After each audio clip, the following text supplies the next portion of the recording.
नोरमा group, जो सोचता है वो करता है। आपके अपने सपनों का आशियाना। दिल्ली के 2 दिवसीय दौरा से सम्राट चौधरी वापस आ गए हैं और उनसे पहले मुख्यमंत्री नीतीश कुमार कल ही वापस आ गए थे। वापस आने के बाद मुख्यमंत्री नीतीश कुमार ने एक बड़ी बैठक बुलाई थी। हालांकि इंटरनल बैठक उन्होंने की, लेकिन मीडिया में जिस तरह की बातें चल रही थी और मीडिया को जिस कारण से बुलाया गया था, अचानक से उस पर परिवर्तन होता हुआ दिखाई दिया और मीडिया में कुछ अलग ही तरह के बयान और नीतीश कुमार के इमेज बिल्डिंग की बात सामने आई। नीतीश कुमार जिस तरह की बातें हम लगातार आपको बताते आ रहे हैं, आपको याद होगा कि हमने पंचनामा के माध्यम से और जांच पड़ताल के माध्यम से भी आपको बताया था कि किस तरह से दिल्ली में जो परिस्थितियां उत्पन्न हुई हैं और दिल्ली में जिस मीटिंग में नीतीश कुमार शामिल हुए, उस मीटिंग में एनडीए के घटक दलों की बैठक थी और उसमें लगभग एनडीए शासित सभी राज्यों के मुख्यमंत्री और उप मुख्यमंत्री वहां पहुंचे हुए थे। इसके साथ साथ केंद्र शासित प्रदेशों के जो उपराज्यपाल हैं वो भी पहुंचे हुए थे।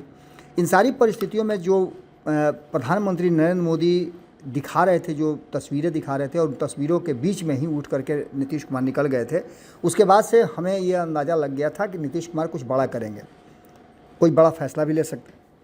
लेकिन नीतीश कुमार ने अपने आप को उस बड़े फैसले से अभी रोक के रखा है। लेकिन एक बात तो साफ साफ नज़र आ रही है, जिस तरह का एक्शन नज़र आ रहा है और जिस तरह से अचानक भारतीय जनता पार्टी ने अपना रुख बदला है। कल ही आपने देखा होगा कि इतना सब कुछ होने के बाद, तेज प्रताप को लेकर के इतना बवाल होने के बाद एक मौका था बीजेपी के पास, लेकिन बीजेपी के प्रदेश अध्यक्ष ने उस माहौल को पूरी तरह से इग्नोर करते हुए कहा कि इस पर किसी तरह का बयान की कोई ज़रूरत नहीं है, ये उनका निजी मामला है। खैर, इन सारी बातों के साथ साथ सम्राट चौधरी भी दिल्ली से पहुंच गए हैं। कल जिस तरह से नीतीश कुमार एक्शन में नजर आए और जिस तरह से उन्होंने एक्ट किया, तस्वीरें तो आपने देखी ही होगी, हमने भी तस्वीरों को आपके सामने रखा था।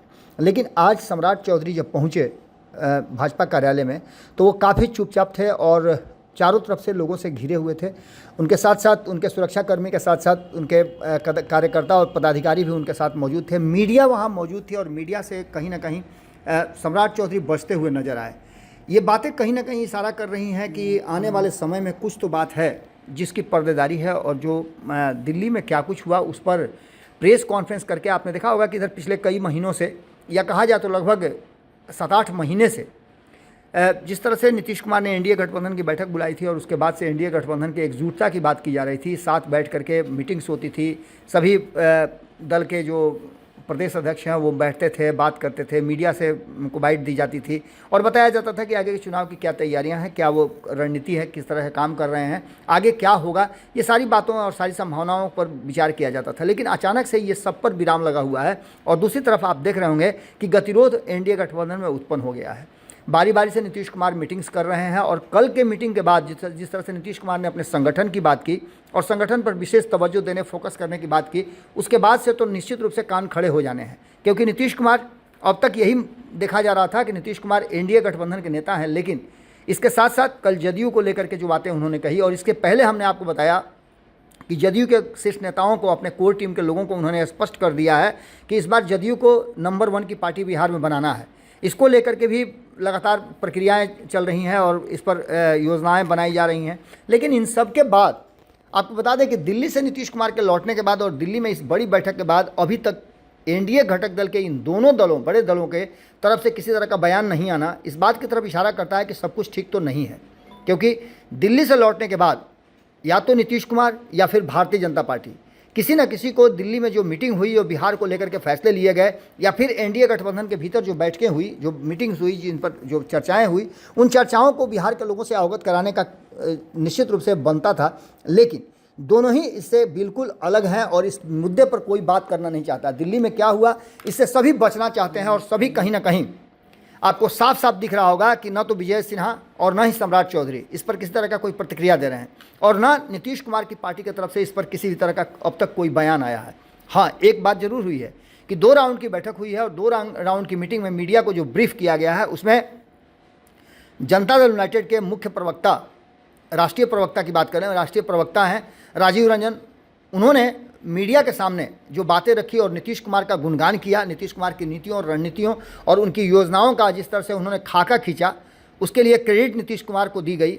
ये बातें साफ साफ बता रही हैं जो बात संपादक नमन मिश्रा जी ने 2 दिन पहले स्थापित किया था उन्होंने स्पष्ट कहा था कि नीतीश कुमार को ये अच्छा नहीं लगा होगा कि जल जीवन हरियाली का क्रेडिट किसी और को दिया जाए, जातीय जनगणना का क्रेडिट नरेंद्र मोदी को दी जाए। और इसके लिए हमने आपको बताया भी था कि 2 प्रस्ताव पहले ही पारित कर दिए गए थे। 2 प्रस्ताव पारित होने के बाद ही हमने बता दिया था कि शायद ये नीतीश कुमार को नागवार गुजरे और ऐसी स्थिति में नीतीश कुमार किसी भी तरह से कोई फैसला लेकर के या फिर उस मीटिंग से बाहर हो सकते हैं। बिल्कुल उसी अंदाज में सब कुछ हुआ और आपने देखा कि नीतीश कुमार पटना लौट के आए भी तो वो बिल्कुल अपने ही अंदाज में चल रहे हैं और अपनी पार्टी के कोर टीम के लोगों के साथ उन्होंने जो पार्टी कार्यालय में बिना कुछ कहे पहुंचे और वहां जाकर के उन्होंने संगठन की बात की, कार्यकर्ताओं की बात की। उन्होंने कहा कि कैसे कार्यकर्ताओं के साथ आप लोग सामंजस्य बिठा रहे हैं, कार्यकर्ताओं के बैठने की जगह कहाँ है। पदाधिकारियों पर उन्होंने दबाव डालना शुरू किया, जो हो रहा था चल रहा था पार्टी कार्यालय में उस पर भी उन्होंने लोगों से बातचीत की। उमेश कुशवाहा को उन्होंने कई निर्देश दिए हैं।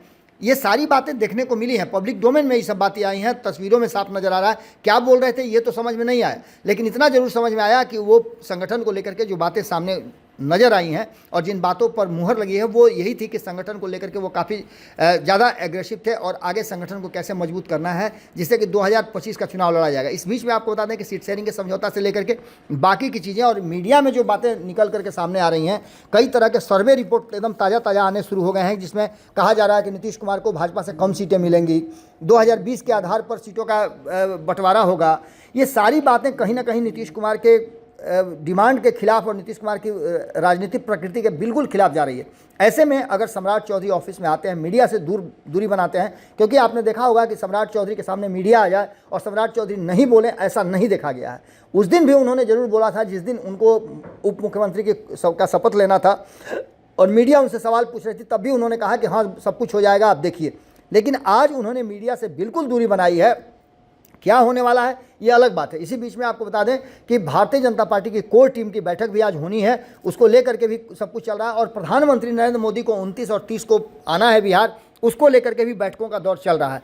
अब देखना दिलचस्प ये होगा कि सम्राट चौधरी आज कार्यालय में जो पहुँचे हैं, पार्टी के काफ़ी कद्दावर नेता हैं, बिहार के उप मुख्यमंत्री हैं और ये कहा जा रहा है कि संभावित मुख्यमंत्री का चेहरा भी भारतीय जनता पार्टी की तरफ से वही हैं, तो निश्चित रूप से उनकी जिम्मेवारियाँ बड़ी हैं और आज पहली बार ऐसा देखने को मिला है कि मीडिया से वो बचते नजर आए हैं। इसके मायने क्या हैं? तस्वीरों में आपको साफ नज़र आ रहा होगा कि चारों तरफ से उनके सुरक्षाकर्मी उनको घेरे हुए हैं और मीडिया दूर से ही तस्वीरें ले रही है। क्या होने वाला है हमारी नज़र बनी हुई है। हमारे संवाददाता लगातार मॉनिटरिंग कर रहे हैं, माइक्रो लेवल पर हम जानने की कोशिश कर रहे हैं कि आखिर हो क्या रहा है और बिहार की राजनीति में इसके क्या असर पड़ेंगे। जुड़े रहिए भारत लाइव के साथ। बहुत बहुत धन्यवाद। पनोरमा ग्रुप, जो सोचता है वो करता है। अगर ये वीडियो पसंद आई और वह बिहार के राजनीति और बिहारियत से सरोकार रखेनी तो सब्सक्राइब बटन दबा के चैनल के सब्सक्राइब कर ली। ओजे एगो घंटी बा, ओकरा बटन दबा देला से कुल सटीक और मारक खबर रुआ मुफ्त में मिल जाई। अगर रुआ पत्रकारिता के हमनी के नया प्रयोग में सहयोग कर चाहतानी तो ज्वाइन बटन दबा दी। पेटीएम नंबर नोट कर ली 9386816700। धन्यवाद।